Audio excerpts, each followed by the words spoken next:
नमस्कार, vision IAS के news today के इस अंक में आप सभी का स्वागत है। इस अंक में हम आपके लिए लेकर आए हैं यूपीएससी परीक्षा की दृष्टि से महत्वपूर्ण कुछ अहम खबरें। इस अंक के साथ मैं हूँ दिव्या तोमर।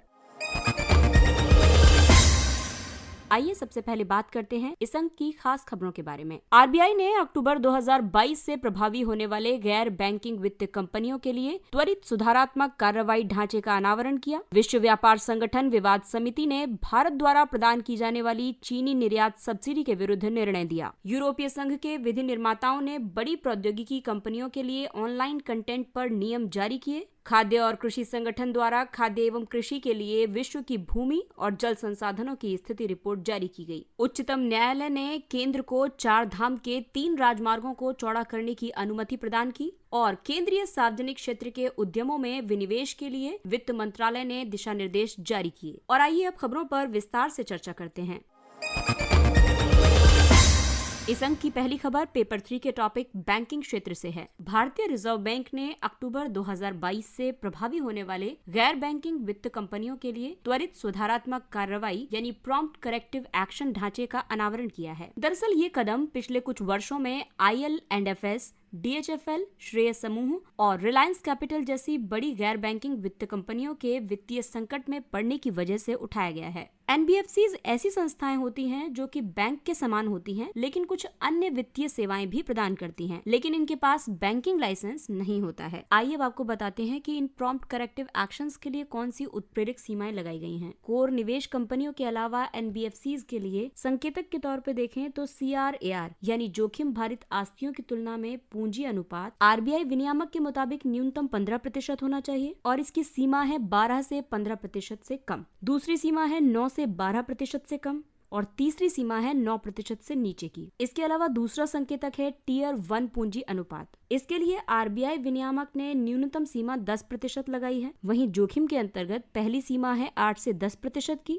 दूसरी सीमा है 6 से 8% के बीच की और तीसरी सीमा है 6% से नीचे की। और तीसरा संकेतक है निवल गैर निष्पादित आस्ति अनुपात। RBI विनियामक की तरफ से इसमें न्यूनतम सीमा नेगोशिएबल है। वहीं जोखिम के अंतर्गत NPA की पहली सीमा 6 से 9% रखी गई है, दूसरी सीमा 9 से 12% की और तीसरी सीमा 12% से ऊपर की है। अब PCA की इन नई कार्रवाइयों के तहत कई विनिर्देश जारी किए गए हैं, जैसे कि जोखिम सीमा 1 के अंतर्गत लाभांश वितरण या लाभ के भेजने पर प्रतिबंध रहेगा। प्रवर्तकों और शेयर धारकों द्वारा इक्विटी धारण किए रखना अनिवार्य होगा और लाभ अर्जन को कम करना होगा। वहीं जोखिम सीमा 2 के अंतर्गत सीमा 1 की अनिवार्य कार्रवाइयों के अलावा शाखा विस्तार पर भी प्रतिबंध होगा और जोखिम सीमा 3 के तहत सीमा 1 और 2 की अनिवार्य कार्रवाइयों के अलावा बोर्ड अनुमोदित सीमाओं के भीतर तकनीकी उन्नयन के अलावा पूंजीगत व्यय पर उचित प्रतिबंध लगाया जाएगा। परिवर्तनीय परिचालन लागत में कमी या निषेध करना होगा। इस पूरे दिशा निर्देश के अलावा RBI द्वारा कई अन्य विवेकाधीन कार्रवाइयां भी की जा सकती हैं। PCA ढांचा इस क्षेत्र पर यानी NBFCs पर लागू होने वाले पर्यवेक्षी साधनों को मजबूत करेगा, क्योंकि NBFCs का वित्तीय प्रणाली के अन्य क्षेत्रों के साथ पर्याप्त अंतर संबंध है। ये उचित समय पर पर्यवेक्षी यानी निगरानी हस्तक्षेप को सक्षम बनाता है। निगरानी करने वाली जो इकाई हैं, उनको समयबद्ध तरीके से उपचारात्मक उपाय शुरू करने की आवश्यकता पर बल देता है, ताकि उस इकाई के वित्तीय स्वास्थ्य को बहाल किया जा सके। RBI ने वर्ष 2002 में अनुसूचित वाणिज्यिक बैंकों के लिए PCA की शुरुआत की थी। RBI 3 संकेतकों को ट्रैक करेगा: जोखिम भारित आस्तियों की तुलना में पूंजी अनुपात यानी कि CRAR, टियर 1 अनुपात और निवल गैर निष्पादित आस्तियां यानी NNPA, जिनमें गैर निष्पादित निवेश भी शामिल है। टियर 1 पूंजी बैंक की उच्चतम गुणवत्ता वाली पूंजी होती है, क्योंकि ये घाटे को संतुलित करने के लिए पूर्णतः उपलब्ध होती है। इन तीनों संकेतकों के तहत 3 जोखिम सीमाओं में से किसी एक के उल्लंघन के बाद PCA लागू किया जा सकता है। अगर लगातार 4 तिमाही के वित्तीय विवरणों में जोखिम सीमा का कोई उल्लंघन नहीं देखा जाता है, तो उसके बाद PCA प्रतिबंध वापस लिए जाएंगे।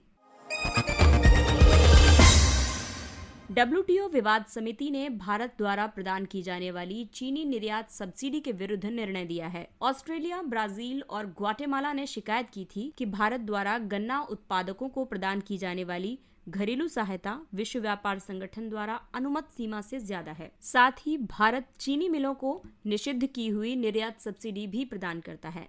इसकी वजह से समिति ने अपने निष्कर्ष में ये पाया है कि भारत कृषि पर समझौते यानी AOA के तहत अपने दायित्वों के असंगत रूप से कार्य कर रहा है। आपको बता दें कि AOA घरेलू समर्थन, निर्यात सब्सिडी और बाजार पहुंच के क्षेत्रों में सरकार द्वारा दिए गए समर्थन और सुरक्षा को कम करने के लिए विशिष्ट प्रतिबद्धता प्रदान करता है। गन्ना उत्पादकों को घरेलू समर्थन और उचित लाभकारी मूल्य यानी FRP, राज्य परामर्शी मूल्य यानी SAPs, राज्य स्तरीय प्रोत्साहन आदि जैसे उपायों के माध्यम से प्रदान किया जाता है। FRP के लिए गन्ना उत्पादकों को अनिवार्य न्यूनतम मूल्य का भुगतान करने की आवश्यकता होती है, जबकि SAPs उत्पादकों के लिए राज्य विशिष्ट अनिवार्य न्यूनतम मूल्य है। गन्ना उत्पादकों के लिए भारत की निर्यात सब्सिडी में उत्पादन सहायता योजना, बफर स्टॉक योजना और विपणन और परिवहन योजना शामिल है। हालांकि इस मुद्दे पर भारत ने WTO के सामने ये पक्ष रखा है कि समर्थन बड़े पैमाने पर छोटे और सीमांत किसानों को दिया गया था और ये WTO में उसकी प्रतिबद्धताओं के अनुरूप था।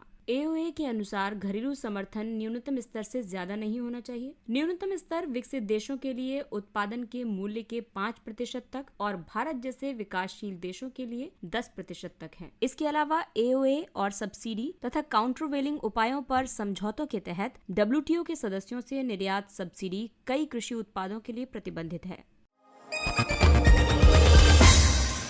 अगली खबर डिजिटल अर्थव्यवस्था से। यूरोपीय संघ के विधि निर्माताओं ने बड़ी प्रौद्योगिकी कंपनियों के लिए ऑनलाइन कंटेंट पर नियम जारी किए। इन नियमों की सहायता से दिग्गज प्रौद्योगिकी कंपनियां जैसे कि Facebook, Google, Microsoft, Amazon, Apple आदि द्वारा कंटेंट को प्रबंधित करने के तरीकों पर व्यापक प्रतिबंध लगाए जा सकते हैं। नए नियमों के प्रमुख प्रावधानों में 18 वर्ष से कम के लिए लक्षित विज्ञापनों को कम करना शामिल है। साथ ही डार्क पैटर्न पर प्रतिबंध लगाया गया है। इसके अंतर्गत विभिन्न ट्रिक्स जैसे कि ध्यान आकर्षण का प्रयास या भ्रामक तकनीक का कंपनियों द्वारा उपयोगकर्ताओं को उन क्रियाकलापों को करने के लिए प्रभावित करने के लिए प्रयोग किया जा सकता है जिन्हें करने की उनकी इच्छा नहीं होती है। ये लोगों और व्यवसायों पर ज्यादा निर्भर हैं। इन दिग्गज प्रौद्योगिकी कंपनियों की कार्यप्रणाली में गोपनीयता, सुरक्षा, अविश्वास आदि जैसे कई मुद्दे प्रकट हुए हैं। इनमें उपयोगकर्ताओं की धारणा को आकार देने की पर्याप्त शक्ति विद्यमान है। ऑनलाइन स्पेस का पुनरुद्धार करने के राष्ट्रीय प्रयासों का नेतृत्व करते हुए यूरोपीय संघ ने पारदर्शी और जवाबदेह ऑनलाइन प्लेटफॉर्म के लिए 2 प्रमुख नियम प्रस्तुत किए हैं। एक है सुरक्षित डिजिटल स्पेस बनाने के लिए उपयोगकर्ताओं के मौलिक अधिकारों की रक्षा करने और प्रौद्योगिकी कंपनियों को उनके प्लेटफॉर्म पर कंटेंट के लिए अधिक उत्तरदायी बनाने के लिए डिजिटल सर्विस एक्ट लागू किया जाएगा। और दूसरा है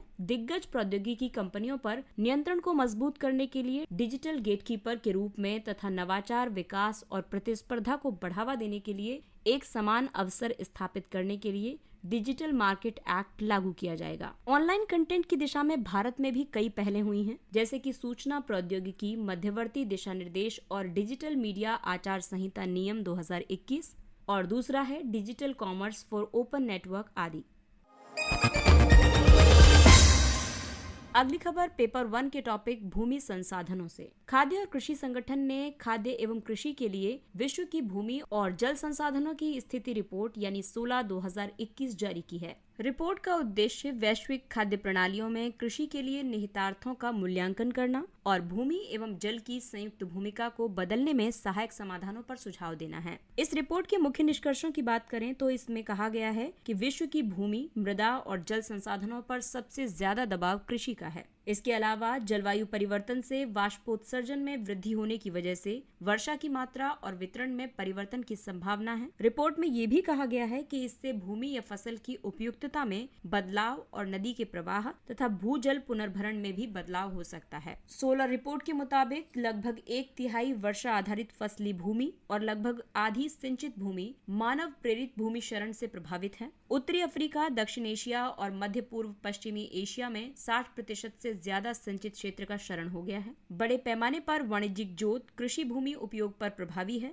इससे कई लाख लघु जोत धारक ऐसी भूमि पर निर्वाह कृषि के लिए विवश हो रहे हैं जो क्षरण और जल की कमी के प्रति अति संवेदनशील हैं। फसलों और पशुपालन के लिए प्रति व्यक्ति उपलब्ध कृषि भूमि वर्ष 2000 तथा वर्ष 2017 के बीच 20% घटकर वर्ष 2017 में मात्र 0.19 हेक्टेयर प्रति व्यक्ति हो गई थी। इस रिपोर्ट में सिफारिशें की गई हैं कि भूमि और जल के लिए अधिक समावेशी और अनुकूल प्रणाली होनी चाहिए। सभी स्तरों पर एकीकृत समाधान लागू करने के लिए योजना बनाने की आवश्यकता है और जलवायु अनुकूल भूमि प्रबंधन को शामिल करना चाहिए जो मृदा और जल की प्रक्रियाओं में बदलाव के प्रति सुसंगत हो।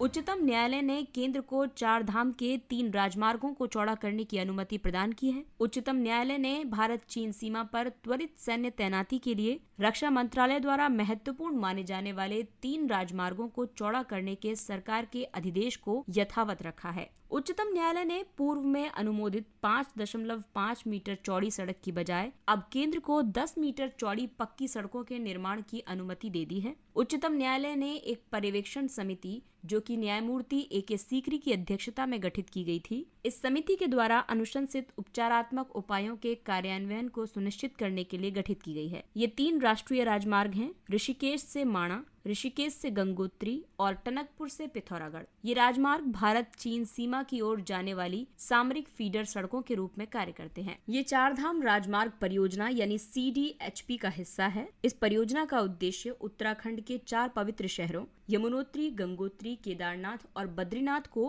प्रत्येक मौसम में कनेक्टिविटी प्रदान करना है। वर्ष 2018 में हिमालयी पारिस्थितिकी पर CDHP के संभावित प्रभाव के मुद्दे पर एक गैर सरकारी संगठन द्वारा इसे चुनौती दी गई थी। बाद में उच्चतम न्यायालय ने पर्यावरणविद रवि चोपड़ा के नेतृत्व में एक उच्चाधिकार समिति का गठन किया था। इसने पहाड़ी सड़कों के लिए आदर्श चौड़ाई के मुद्दे पर सदस्यों के असहमत होने के बाद 2 रिपोर्ट प्रस्तुत की थी। रक्षा मंत्रालय ने उच्चतम न्यायालय में एक अपील दायर की थी। इसमें 10 मीटर चौड़ाई वाले डबल लेन कैरेज वे के निर्माण की अनुमति देने के लिए आग्रह किया गया था। केंद्रीय सार्वजनिक क्षेत्र के उद्यमों में विनिवेश के लिए वित्त मंत्रालय ने दिशा निर्देश जारी किए। ये दिशा निर्देश नई सार्वजनिक उपक्रम नीति को लागू करने के लिए गैर रणनीतिक CPSE के निजीकरण, विलय, बंद या सहायकीकरण के उद्देश्य से जारी किए गए हैं। इसके प्रमुख प्रावधानों के तहत सार्वजनिक उद्यम विभाग गैर रणनीतिक क्षेत्रों में बंद या निजीकरण के लिए CPSEs की पहचान करेगा। साथ ही आर्थिक मामलों की मंत्रिमंडलीय समिति की मंजूरी प्राप्त करने के प्रस्ताव तैयार करेगा। इस नीति के तहत रणनीतिक क्षेत्र हैं परमाणु ऊर्जा, अंतरिक्ष और रक्षा, परिवहन और दूरसंचार, विद्युत, पेट्रोलियम, कोयला और अन्य खनिज तथा बैंकिंग, बीमा और वित्तीय सेवाएं। एक बार स्वीकृति मिलने के बाद विनिवेश या उद्यमों को बंद करने की प्रक्रिया 7 महीने के भीतर पूरी की जाएगी। नए दिशा निर्देशों के तहत विनिवेश आमतौर पर किसी परिसंपत्ति या उसकी सहायक इकाइयों को रणनीतिक उपाय के रूप में संसाधन जुटाने की प्रक्रिया स्वरूप बेचने या परिसमापन को संदर्भित करता है। इसके मुख्य उद्देश्य सरकार पर वित्तीय बोझ को कम करना, प्रतिस्पर्धा और बाजार अनुशासन लागू करना और स्वामित्व की विस्तारित हिस्सेदारी को प्रोत्साहित करना है। हिस्सेदारी के विक्रय के प्रतिशत के आधार पर ये 3 तरह का होता है। एक है अल्पांश विनिवेश। इसके तहत सरकार की अधिक हिस्सेदारी होती है, यानी कि सरकार की हिस्सेदारी 51% से ज्यादा होती है और प्रबंधन पर नियंत्रण बना रहता है। उदाहरण के लिए ONGC लिमिटेड। दूसरे प्रकार का विनिवेश है रणनीतिक विनिवेश। इसमें प्रबंधन नियंत्रण के हस्तांतरण के साथ साथ सरकारी अंशधारिता के 50% या उससे भी अधिक हिस्से की बिक्री की जाती है। उदाहरण के लिए BPCL की योजनाबद्ध बिक्री। और तीसरा है पूर्ण विनिवेश। इसमें अधिक हिस्सेदारी का भी विनिवेश होता है, जहां कंपनी का 100% नियंत्रण खरीदार को दे दिया जाता है, जैसे कि एयर इंडिया की हालिया बिक्री। नई सार्वजनिक क्षेत्र उद्यम नीति के तहत आत्मनिर्भर भारत के लिए फरवरी 2021 में अधिसूचित नई नीति ने CPSEs को रणनीतिक और गैर रणनीतिक क्षेत्रों में वर्गीकृत किया है। इसमें कुछ CPSEs को छूट प्रदान की गई है जो कि अलाभकारी प्रकृति के हैं या फिर वल्नरेबल और कमजोर वर्गों का समर्थन करते हैं। आइए अब बात करते हैं परीक्षा की दृष्टि से महत्वपूर्ण लेकिन संक्षिप्त खबरों के बारे में। थोक मूल्य सूचकांक मुद्रास्फीति WPI खनिज, ईंधन और विद्युत के साथ साथ तेल एवं गैस की कीमतों में वृद्धि की वजह से नवंबर में थोक मूल्य सूचकांक मुद्रास्फीति 14.23% के नए उच्च स्तर पर पहुंच गई थी। WPI थोक स्तर पर यानी फैक्ट्री गेट या मंडी स्तर पर वस्तुओं के औसत मूल्य में बदलाव को दर्शाता है। ये सेवाओं के मूल्य को शामिल नहीं करता है। WPI केवल आधार मूल्य की ही गणना करता है। इसमें कर छूट या व्यापार छूट, परिवहन और अन्य शुल्क शामिल नहीं होते हैं। 697 मदों की एक बास्केट के थोक मूल्य सूचकांकों के आधार पर इसे 3 समूहों के तहत वर्गीकृत किया गया है। इसके जारीकर्ता हैं आर्थिक सलाहकार, वाणिज्य और उद्योग मंत्रालय। WPI का आधार वर्ष है वर्ष 2011-12, जो कि वर्ष 2017 में संशोधित किया गया था। अगला है खाद्य पदार्थों पर उनकी निर्माण सामग्री की जानकारी का प्रकटीकरण। एक याचिका पर सुनवाई करते हुए दिल्ली उच्च न्यायालय ने आदेश दिया है कि खाद्य निर्माता किसी भी खाद्य वस्तु के निर्माण की सभी सामग्रियों का संपूर्ण प्रकटीकरण करेंगे। वर्तमान में भारतीय खाद्य संरक्षा और मानक प्राधिकरण निर्माताओं को ये घोषणा करने से छूट प्रदान करता है यदि किसी खाद्य पदार्थ में मिश्रित सामग्री खाद्य पदार्थ की कुल मात्रा के 5% से कम है। न्यायालय ने यह अवलोकन किया कि इससे खाद्य व्यवसाय संचालकों द्वारा बड़े पैमाने पर जनता से छल किया जाता है, विशेष रूप से वे जो सख्त शाकाहार की इच्छा रखते हैं। Log4Shell को अब तक खोजी गई सबसे निम्न स्तरीय साइबर सुरक्षा त्रुटियों में से एक के रूप में संदर्भित किया जा रहा है। इससे जुड़ी वल्नरेबिलिटीज एक ओपन सोर्स लॉगिंग लाइब्रेरी पर आधारित है। इसका उपयोग उद्यमों और यहां तक कि सरकारी एजेंसियों द्वारा अधिकांश एप्लीकेशंस में किया जाता है।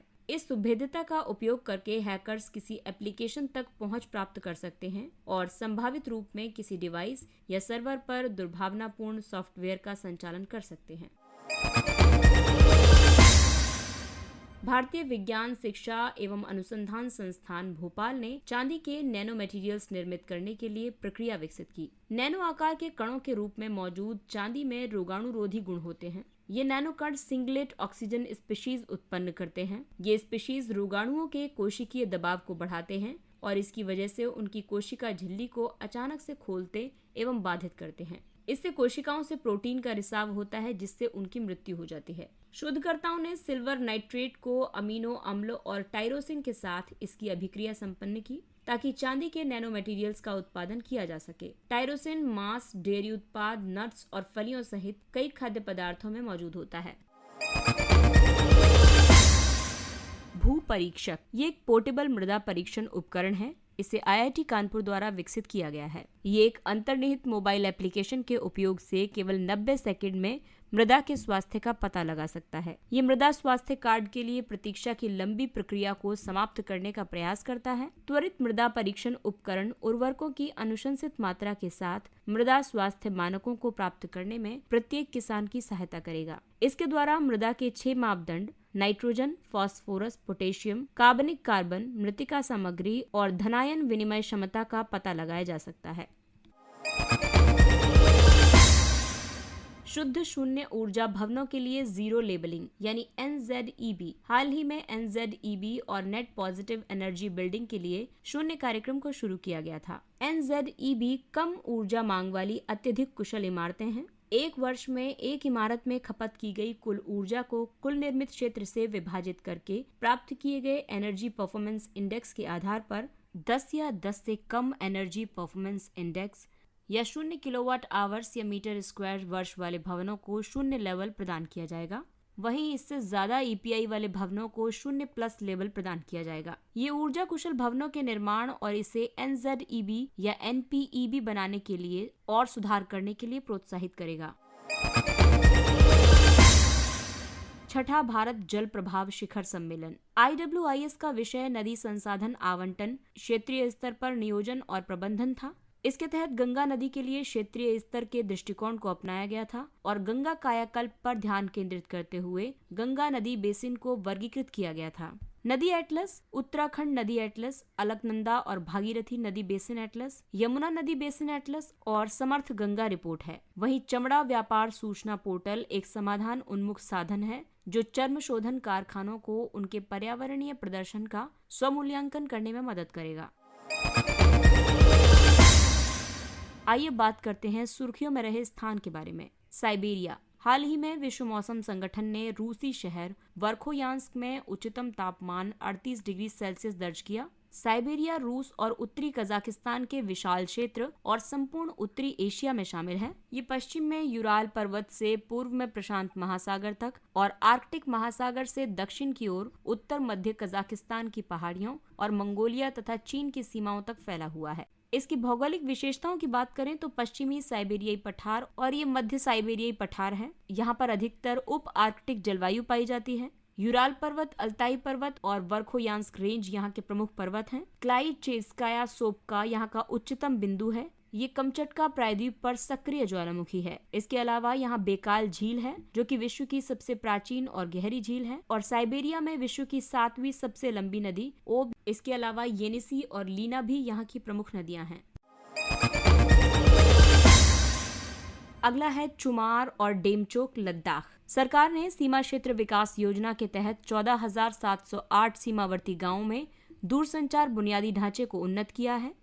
चुमार और डेमचोक दोनों दक्षिण पूर्वी लद्दाख में भारत चीन सीमा पर जीरो बॉर्डर वाले गांव हैं। यहाँ हाल के दिनों में चीनी आक्रामकता की घटनाओं में वृद्धि हुई है। इसके साथ ही ये अंक समाप्त होता है। अगले अंक में फिर मुलाकात होगी कुछ अन्य महत्वपूर्ण खबरों के साथ।